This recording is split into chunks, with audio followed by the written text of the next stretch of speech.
एक गांव में पति पत्नी सुखी जीवन जी रहे थे। पति दिन भर राजा के महल में मेहनत करके एक स्वर्ण मुद्रा कमा लेता था। वह व्यक्ति बहुत ईमानदार था, इस कारण राजा का प्रिय था। उसकी पत्नी भी बुद्धिमानी से घर चलाती थी। एक दिन महल से घर लौटते समय उस व्यक्ति को एक यक्ष मिला। यक्ष ने उस व्यक्ति से कहा, मैं तुम्हारी ईमानदारी और मेहनत से बहुत खुश हूँ, इसलिए मैं तुम्हें सोने के सिक्कों से भरे 7 घड़े दे रहा हूँ। तुम्हें ये घड़े अपने घर में मिल जाएंगे। व्यक्ति बहुत खुश हुआ। घर पहुंचकर उसने पूरी बात पत्नी को बताई। अंदर कमरे में जाकर देखा तो वहाँ 7 घड़े रखे हुए थे।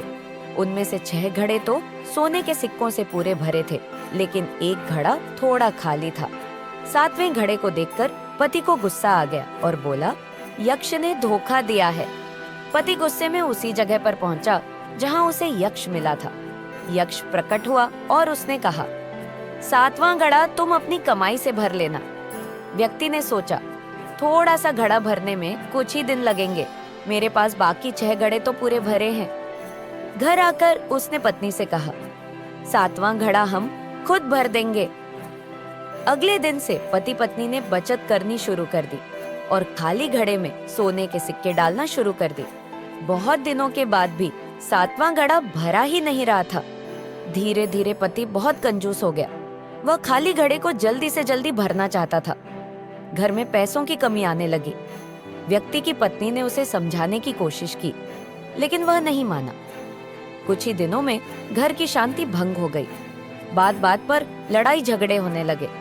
सुख के दिन दुख में बदल गए। जब राजा को मालूम हुआ कि सेवक के घर में धन की कमी हो गई है, तो उन्होंने 2 स्वर्ण मुद्राएं रोज देना शुरू कर दी, लेकिन इसके बाद भी सेवक का सुख चैन वापस नहीं आया।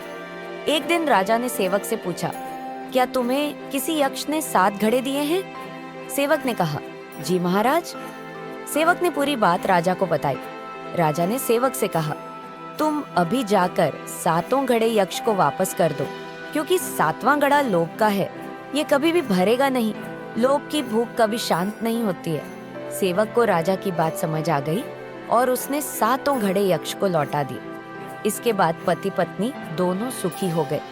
इस कथा की सीख यही है कि लालच को जल्दी से जल्दी छोड़ देना चाहिए, वरना जीवन में समस्याएं बढ़ने लगती हैं।